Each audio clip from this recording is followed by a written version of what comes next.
Imagine getting the assignment of a lifetime, just planning to see your favorite musical star and instead getting to interview him. This is the story of how I got to interview Paul McCartney and his then brand new band on their first ever tour, part of a deep dive backstage at a Paul McCartney concert. I'm David Fell, a longtime part of the ABC 7 Eyewitness News team. One thing all my friends know about me is I am a giant Beatles fan. So on April 10th, 2002, I was already excited. We were all in a temporary newsroom in what is now the Windy City Live studio, while our permanent newsroom was being modernized. I was wearing my tie-dyed Sgt. Pepper t-shirt because as soon as the 6 p.m. news was over, I was going to see Paul McCartney at the United Center, his first Chicagoland show in over a dozen years. So imagine my surprise when the news director popped out of her office and said, "Is anyone free to do some backstage interviews before the Paul McCartney concert?" The tour had offered ABC 7 exclusive access, but all the reporters were tied up. My lucky day. Jeff Baker, McCartney's press officer at the time, made me and ABC 7 photographer Eugene Standback welcome. And he told us Paul feels very much at home when he visits Chicago. This is it. This is rock and roll. This is where the blues began. This is where the Beatles started. You know, he's really ready to rock on this because this is his people. This is a working class city. This city was, built by working men. It's the same thing as Liverpool. It's exactly the same sort of vibe. This is the music from here started the Beatles off in the first place when they wanted to be kind of serious blues guys, before they became the phenomenon. So this is like bringing it all back home to where it came from in the first place. Fantastic. You kidding? McCartney hadn't played in the Chicagoland area since 1989. He hadn't done any touring at all since '93. Chicago was stop number 4 for Paul and his brand new backing band, a band that has stayed with McCartney ever since. It came 7 months after the attacks of September 11th, bringing much-needed joy in a way that was reminiscent of Paul's first visit to the U.S., as extraordinary Beatles fan and WXRT host Terry Hemmert noted at the time. What we've gone through as a nation in the past couple of months, I think Paul, the way he's been present to us and entertained and inspired us with the concert in New York City is reminiscent of what the Beatles did for us after JFK was assassinated. So music is essential. Music feeds us and fills us up in a lot of ways, and Paul McCartney nobody does it better than Paul. Jeff Baker took us everywhere, meeting sound engineers, some of the dancers who entertained during McCartney's pre-show, and caterers who managed the tour's lavish vegetarian spread. But most importantly, the musicians. These interviews, most of which have never been seen before, are among the first ever given by Paul's then new band, a band Variety would call as tight as they come. The ever-smiling Abe Laboriel Jr. was the first new recruit. The drummer is the son of famed jazz bassist Abraham Laboriel. Abe had previously worked with K.D. Lang and Sting, among others, and then came that exciting call. It's unbelievable. It's truly amazing. This is a dream I didn't even know I had, growing up, listening to these songs, just such a part of life, and suddenly be able to play with one of the guys who created it is just unbelievable. Yeah. Now, what does Chicago mean to you in terms of music?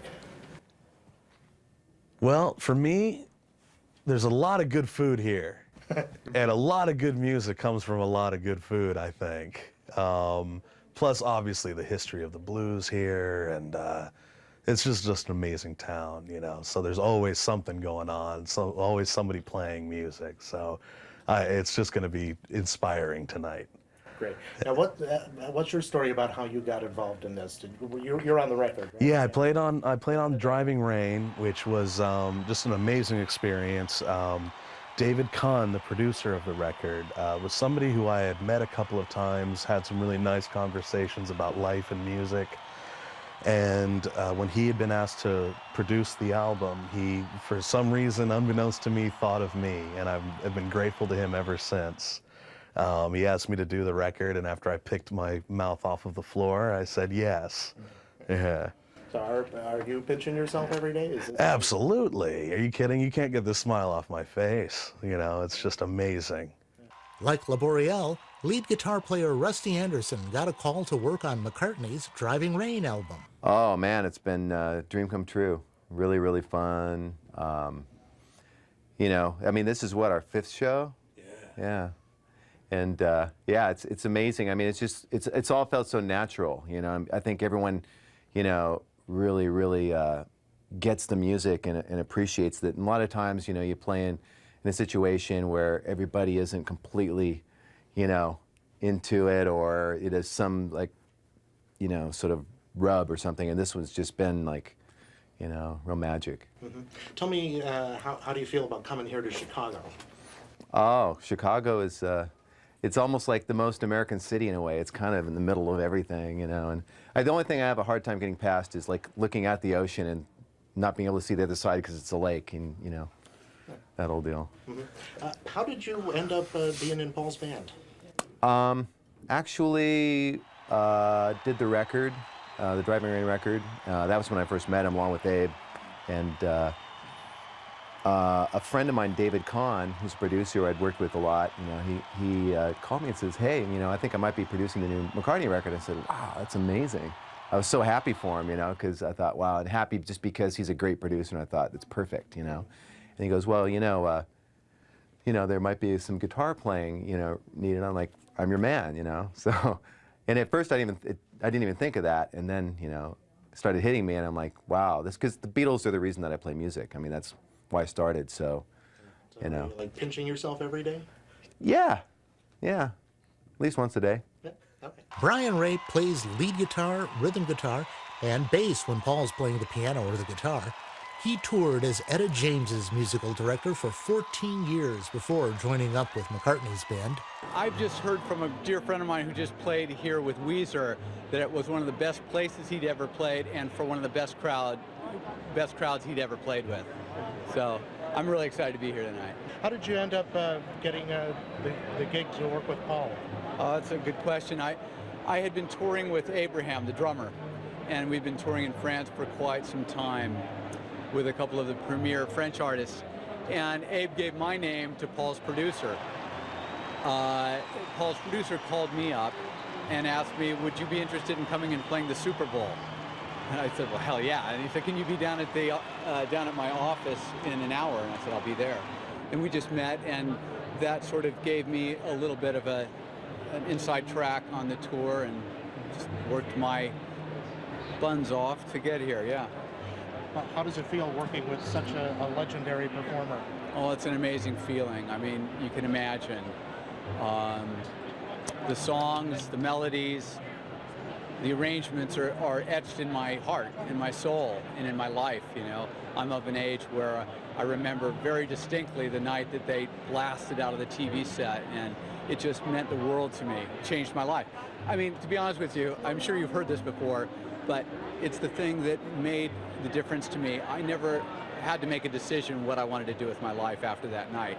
And here I am, and I get to play with him, so I feel really privileged, to be honest with you. You're pinching yourself?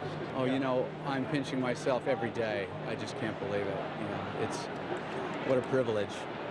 One band member was not a newcomer. Paul Wickens, better known as Wix, who serves as musical director and plays keyboards. At the time of this interview in 2002, he'd already been with McCartney for more than a dozen years. Yeah, February '89 I started, and then did the 2 other world tours that he's done. Does Chicago have any special meaning for you? Any musical insights? It does, actually. 2 special meanings. First time I ever came here was with Paul, and I was very ill, had bad food poisoning, and I had to come out of hospital to do the gigs. So I was, you know, on a drip, and then came out, did the gig, went back into hospital, and missed going out and playing in the blues clubs, which I was really looking forward to. And then we ended up that tour at Soldiers Field, and I had a great time. My parents were out, my family was out. We did a gig, and then I went out and went down to Kingston Mines and sat in and had a fantastic time. Are you especially excited about playing here? Or? Yeah, the audiences here are great, really great. They don't hold back, and they let you know. So Now, I know it's been a long time, but how did you first get involved with working with Paul? I think because I knew 2 of the guys that were already working with him, my name came up, and I just went down to have a play in a very kind of loose jam down at his studio, and And then got asked a bit later on if I wanted to come and do the tour. And that was in 1989 for the 89-90 tour, and that turned into 5 years, pretty much solid work, yeah. And then there's the bass player. Jeff Baker told our photographer to start rolling tape and follow him. In seconds, we were in Paul McCartney's United Center dressing room. His then fiancée, Heather Mills, was there too. Hi, Jeffrey. Hi, Paul. Hello, Paul. Heather. Hi, guys. Nice to meet you. How you doing? Good. Excited about the show tonight? Yeah, man. I'm psyched. We're ready to go. Ready to roll. How do you feel about playing in Chicago? Any particular Love feelings? Chicago. What do you love about Chicago? Love it. Home of the blues. Yeah. It goes, good music town.